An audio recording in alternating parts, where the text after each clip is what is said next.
This segment is brought to you by Jazz and Allied Bank Limited. Segment ہے ہمارا منی matters. معیشت کے حوالے سے آپ کو کچھ اہم خبریں بھی دینی ہے. معیشت کے میدان سے ایک بڑی اور اہم خبر سامنے آ رہی ہے. اسٹیٹ بینک آف پاکستان نے شرح سود کو 11% پر برقرار رکھنے کا فیصلہ کیا ہے. اس فیصلے میں کسی قسم کی کمی یا اضافہ نہیں کیا گیا، جو اس بات کی غمازی کرتا ہے کہ مالیاتی پالیسی میں اس وقت محتاط رویہ جو ہے وہ اپنایا جا رہا ہے.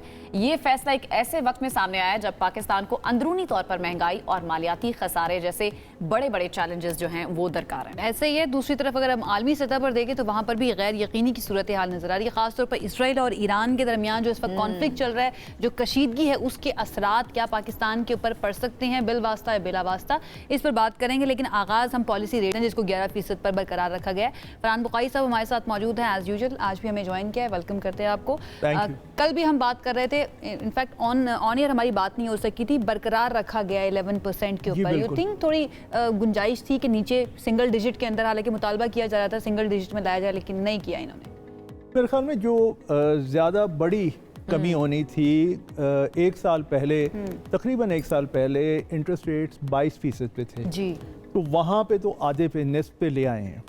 اچھا، اس سے مزید کام کرنا مشکل ہے، کیونکہ مقامی سطح پر بھی کچھ بے یقینی ہیں، کچھ بجٹ کے اثرات ہیں. لیکن سب سے بڑا مسئلہ یہ ہے کہ پاکستان میں بدقسمتی سے بچت بہت کم ہوتی ہے. ہمارا savings to G D P ratio جو ہے، وہ ماہرین یہ کہتے ہیں کہ اس وقت جتنا وہ ہے وہ اس سے تقریباً دگنا ہونا چاہیے. وہ نہیں ہے، تو وہ کیسے آپ کریں گے؟ اور پھر تو ایسے میں یہی عافیت جانے کہ حکومت نے کم نہیں کیا تو بڑھایا بھی نہیں. جی، اسٹیٹ بینک نے، اسٹیٹ بینک کی پالیسی ہے اور انہوں نے بڑھایا نہیں. انہوں نے ابھی اس جگہ پہ برقرار رکھا ہوا ہے، کیونکہ خطے کی صورتحال بھی جس میں ہم بات کریں گے. پھر جو ٹارگٹ رکھا گیا ہے اس سال کا گروتھ ریٹ کے لیے 4.2 یا 4.5% ایگزیکٹلی آپ مجھے بتا دیجیے گا، وہ پھر کس طرح سے اچیو کریں گے اگر ہم اپنی پالیسی ریٹ کو کم نہیں کرتے ہیں تو؟ کیونکہ گروتھ خود سے انہوں نے سلو ڈاؤن کی ہے IMF کے کہنے پر. ابھی بھی اس گروتھ ریٹ پہ شکوک و شبہات ہیں اگلے مالی سال کے لیے، جو کہ 1 جولائی سے شروع ہوگا 12 مہینے کا. اس کی وجہ یہ ہے کہ جو بے یقینی ہے اس کے نتیجے میں لوگ یہ کہتے ہیں کہ یہ یہاں تک ہماری پہنچ نہیں ہوگی.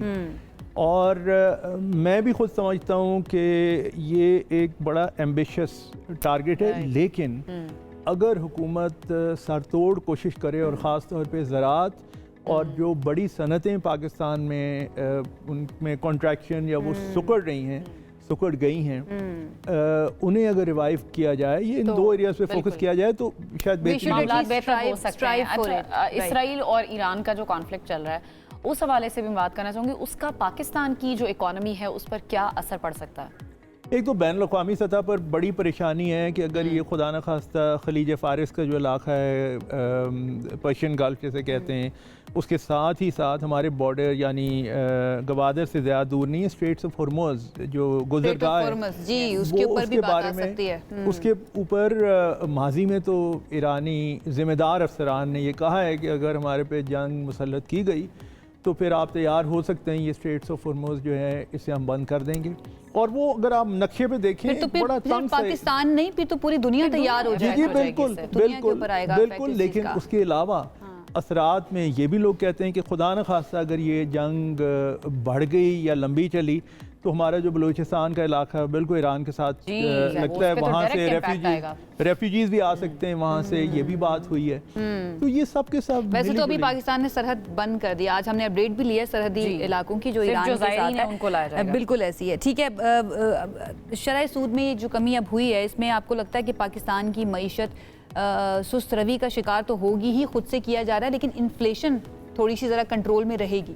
آپ کو لگتا ہے انفلیشن کنٹرول میں اس حد تک رہے گی کہ جو حالیہ مہینوں میں حکومت نے نمبرز دیے ہیں اس سے شاید تھوڑا بڑھ جائے. اچھا، بڑھ جائے، یہ کہا جا رہا ہے، اس پہ قیاس آرائیاں ہو رہی ہیں، لیکن یہ ڈبل ڈیجٹس میں نہیں جائے گی. مثلاً یہ 5, 6, 7% تک بھی اگر چلی گئی سالانہ تو وہ پھر بھی غنیمت سمجھا جائے گا. مسئلہ زیادہ یہ ہے کہ 2022 کے بعد جو 2 سال گزرے، کمر توڑ 2 سال گزرے، ان میں بہت انفلیشن تقریباً 60% کی مل ملا کے، اس کے اثرات جو تھے سو تھے، اب وہ ختم نہیں ہوئے اثرات. یہ تو جو ہم کیلکولیٹ کر رہے ہیں اس کے بعد کی کہانی کیلکولیٹ بڑھنا کر رہے ہیں. کم ہو گئی ہے مہنگائی، جی، بڑھنے کی جی، شرح کم ہو گئی ہے. جی بالکل. اور معاشی ترقی جو ہے اس کے جو اہداف ہیں وہ اچیویبل ہیں اس وقت؟ جیسے میں نے پہلے عرض کی کہ یہ 4.2% کا جو فگر ہے، اللہ کرے کہ ہو جائے، خدا کرے پاکستان کے لیے اس سے بھی بہتر ہو جائے، لیکن فی الحال کیونکہ پچھلے سال کا بھی ہم اچیو نہیں کر پائے تھے، تو اس کے لیے چلیں at least we should strive for it, کوشش اس کے لیے کرنی چاہیے، یہی آپ کہنا چاہتے ہیں؟ جی بالکل بالکل. بہت شکریہ.